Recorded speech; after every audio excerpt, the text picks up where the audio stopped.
Hola a todos, mi nombre es Elkin Pérez Avendaño, estudiante de Ingeniería de Telecomunicaciones, curso Conmutación. Aquí daremos una breve explicación de lo que es la red de conmutación por circuito y su funcionamiento. Entonces, ¿qué es la red de conmutación de circuito? Es un tipo de conexión que realiza los diferentes nodos en una red para lograr el camino apropiado para comunicar dos usuarios en una red de telecomunicaciones. Establece un canal de comunicaciones entre dos estaciones. La conexión se establece antes de las transferencias de la información, idónea para sistemas de transmisión de voz. Fases de la conmutación en una red de conmutación por circuito. Primero, establecimiento del circuito. En esta fase se debe establecer un circuito de extremo a extremo. Este debe ser antes de transmitir la señal en una red de conmutación.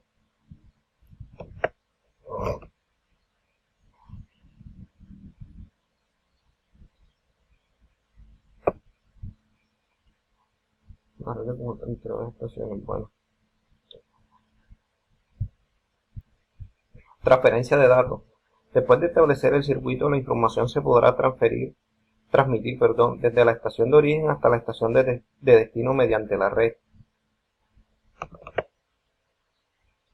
Seguimos. Desconexión del circuito. Después de la fase de transferencia de datos, la conexión se finaliza. Para la desconexión del circuito, se deben propagar las señales correspondientes a los nodos con los que se estableció la conexión para que estos liberen los recursos utilizados. Bueno, aquí tenemos un ejemplo de la conmutación de circuitos. Aquí tenemos un módem. Y aquí tenemos, debe ser uno quien va a enviar la información. Aquí tenemos, aquí esto significa digital. Estable, la conexión es digital. Un módem, la conexión es análoga. Central del abonado.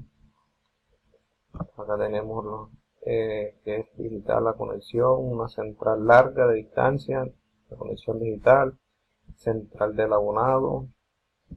Acá tenemos un códec, conexión análoga, pasa al módem, después digital y llega al usuario. Entonces, técnicas de conmutación de circuito. En la conmutación de circuito los canales están reservados aunque no circulen datos mediante ellos, aunque esta es bastante ineficiente. El sistema más utilizado para conectar sistemas de conmutación entre sí a larga distancia. El tráfico de voz es un método bastante eficaz. El único retardo es el establecimiento de conexión. En la conmutación de circuito, la red pública de telefonía presenta la siguiente arquitectura. Abonados son la estación de red. El bucle local es la conexión del abonado a la red. Seguimos. Centrales son los nodos a los que se conectan los abonados. Líneas principales son las líneas que se conectan nodo a nodo, como lo habíamos explicado en el ejemplo anterior. Conmutación por división. Bueno, esta es conmutación por división del espacio. Las rutas que se establecen son físicas independientes. Bueno, y esto es otro tema. Bueno, eso era todo. Gracias por su atención. Bueno, para ampliar las técnicas de conmutación de circuitos se deben de tener los siguientes criterios. Un tráfico constante, retardo fijo, sistemas orientados a conexión, sensitivos o pérdida de la conexión, orientados a voz u otras aplicaciones en tiempo real.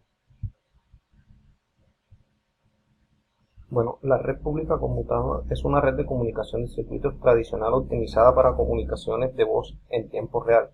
Cuando llama a alguien, cierra un conmutador al marcar y establecer así un circuito con el receptor de la llamada, independientemente de si los participantes en la llamada están hablando o en silencio. Seguirán utilizando el mismo circuito hasta que la persona que llama o llame cuelgue. Así mismo. Única red con cobertura y capilaridad nacional, donde por capilaridad se entiende la capacidad que tiene la red para ramificarse progresivamente en conductores que llevan el tráfico. Aquí decimos que los componentes, el costo para el usuario para la ocupación del circuito depende de la distancia entre los extremos y la duración de la conexión. Normalización para interconexión de RTCS, componentes de la PCTN. Seguimos. Primero, tiene que estar compuesto por un codificador de voz. Cuando un usuario habla por boquilla de un auricular telefónico, inicialmente la voz se envía sobre el cableado telefónico con una transmisión analógica. Cuando esta transmisión alcanza el punto de la entrada, la PSTN se digitaliza. Después de digitalizarse, la transmisión codifica de la voz se transporta a través de la PSTN. Se digitaliza después de digitalizarse, la transmisión codificada de la voz se transportará a través de la PSTN al otro extremo, donde se convierte nuevamente en una señal analógica. Segundo, la PSTN switch. Entonces dice, los switches son un componente central de la PSTN.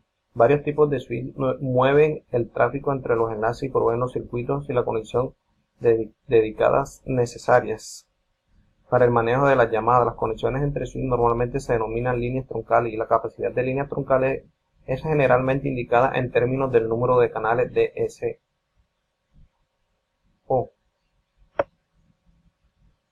Acá tenemos un ejemplo, así como lo muestra acá.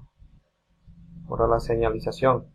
Establecer una llamada telefónica requiere varios tipos diferentes de señalización.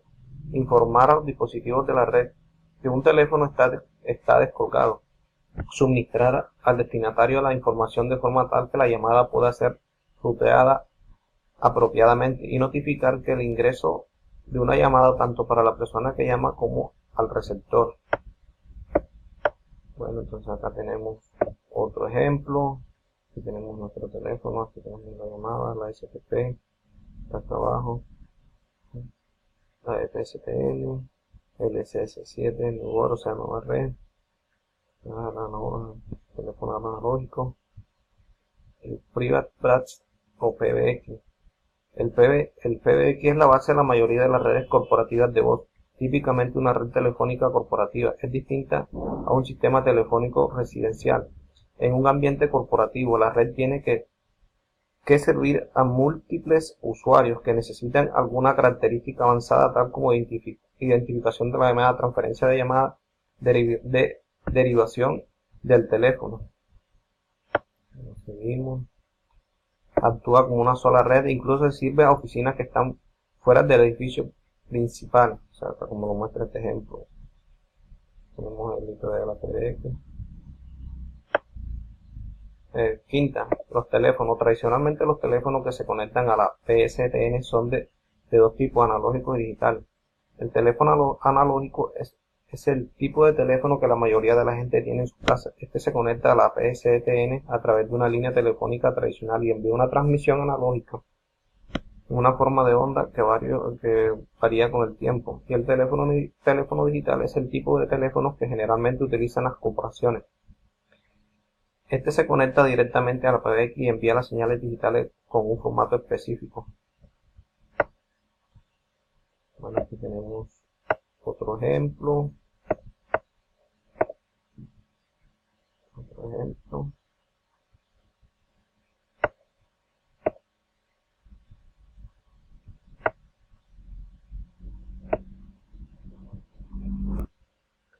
Bueno, la unidad del tráfico es el Erlang. El Erlang es una unidad sin dimensiones. Un Erlang de intensidad de tráfico es un circuito del tráfico, lo cual significa una ocupación continua de ese circuito en una hora.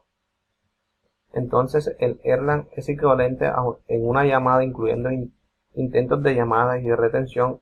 Otra unidad común es el Centum Call Cycle, o sea, el CCS, igual a 1 sobre Erlang.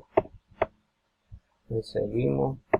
Pueden expresarse la cantidad del tráfico por hora. Un R es igual a 1 sobre T, la función de N por T por DT, siendo NT el número de líneas ocupadas en un instante, y T también lo podemos expresar como un Erlang es igual a T por N sobre 60, en donde T es el tiempo medido o duración de la llamada en minutos y N es el número de llamadas cruzadas. Si así se realizan 20 llamadas en una media de 3 minutos, tenemos un Erlang.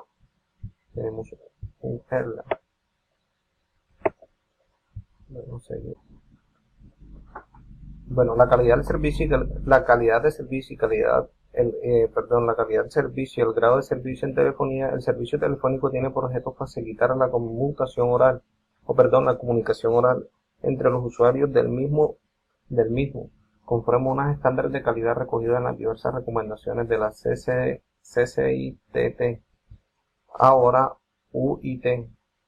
El grado de servicio en telefonía, la probabilidad de bloqueo. Grado de servicio es un atributo de calidad de servicio usado en comunicaciones telefónicas y en general en los servicios basados en conmutación de circuito y se refiere a la probabilidad de bloqueo. En el primer intento de una llamada durante la hora pico y se expresa como Px, donde x es menor que 1 y representa la probabilidad de bloqueo, por ejemplo, P01. Significa que existe el 1% de probabilidad de bloqueo en la hora pico. Mientras más bajo es el grado de servicio, es menor la probabilidad de bloqueo y, por supuesto, mejor el desempeño de la red. Dice, el bloqueo ocurre cuando estando todos los recursos ocupados se trata de hacer una llamada, la cual no puede ser atendida por la red. Cuando todas las líneas conectadas entre los nodos de la red están ocupadas, también ocurre el bloque o bloqueo si se trata de hacer una llamada en un abonado de otra central. No es necesario incluir equipos de conmutación y líneas para manejar simultáneamente todas las solicitudes hechas por todos los usuarios conectados a la red, ya que en condiciones normales solo un pequeño porcentaje del tráfico es demandado a la red. Entonces, el diseño debe haber una simulación de compromiso entre la calidad del servicio y el costo asociado a los elementos de la red. Bueno, entonces el diseño debe haber una situación de compromiso entre la calidad del servicio y el costo asociado a los elementos de la red. En el caso de las redes celulares, la probabilidad de bloqueo incluye tanto los que están entrando a un sector de la BS como a los que están haciendo advanced dots. Los enlaces E1 y T1 y tarificación telefónica. T1 está compuesto por 24 canales de multiplexados por división de tiempo mediante el circuito de cobre de 4 hilos. Muchos PBX utilizar el servicio T1 para importar múltiples circuitos de llamadas mediante una sola línea T1. De igual manera, es importante saber que esta puede compartir entre voz y datos. Fue desarrollada por AT&T Labs, el laboratorio, y se utiliza en Norteamérica y Japón. También se llama T-Carry, línea tipo 1 o línea portadora. Bueno, las líneas T1 tienen una capacidad de 1,544 megabytes por segundo, más de 1,5 millones de bits por segundo. El formato de la señal E1 lleva datos en una tasa de 2,048 millones de bits por segundo y puede llevar 32 canales de 64 kilobytes por segundo, cada uno de los cuales 31 son canales activos simultáneos para voz o datos. En el S7, sistema de señalización número 7, en R2, el canal 16 se usa para señalización, por lo que están disponibles 30 canales para voz o datos. Entonces, la señalización SS7 es un estándar para el control de señalización en PSTN, red de telefónica pública conmutada. Es un estándar global para las comunicaciones definidas para la Unión Internacional de Telecomunicaciones UIT. Seguimos. Ahora vamos a definir la arquitectura del S7.